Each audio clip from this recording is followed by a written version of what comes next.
समय की बात है। एक गुरुकुल था। गुरुजी बच्चों को कहानियों के माध्यम से शिक्षा देते थे।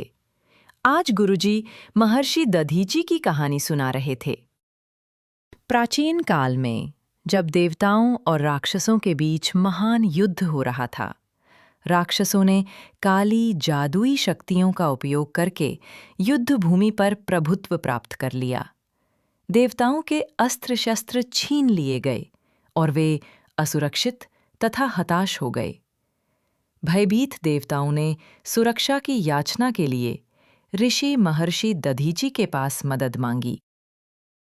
महर्षि दधीची ने गंभीर स्थिति को समझते हुए अपने जीवन के लिए खतरे के बावजूद देवताओं के अस्त्रों की रक्षा करने का निर्णय लिया। राक्षसों ने अस्त्रों को पुनः प्राप्त करने का अथक प्रयास किया, पर वे असफल रहे। समय बीतने पर महर्षि दधीची ने अस्त्रों की स्थायी सुरक्षा का उपाय निकालने का निर्णय किया। महर्षि दधीची ने अपनी दिव्य शक्तियों का उपयोग करते हुए सभी अस्त्रों को अपने पवित्र जल पात्र में रखा, उन्हें जल में मिलाया और फिर वो जल पी लिया। इस अद्भुत कृत्य से वे अपने शरीर में अस्त्रों की रक्षा करते हुए अपनी तपस्या को निर्बाध जारी रख सके। आखिरकार देवता लौट आए और महर्षि दधीची से अपने अस्त्र शस्त्र मांगे। ऋषि ने शांतिपूर्वक बताया कि उन्होंने बहुत देर तक प्रतीक्षा की थी और सोचा कि देवता वापस नहीं आएंगे, इसलिए उन्होंने अस्त्र शस्त्र ग्रहण कर लिए थे। हताश देवताओं ने विनती की, महर्षि, हमें राक्षसों से लड़ने और धर्म व ब्रह्मांड की रक्षा के लिए अपने अस्त्र शस्त्र की आवश्यकता है। उनकी दुर्दशा देखकर महर्षि दधीची मदद के लिए तैयार हो गए।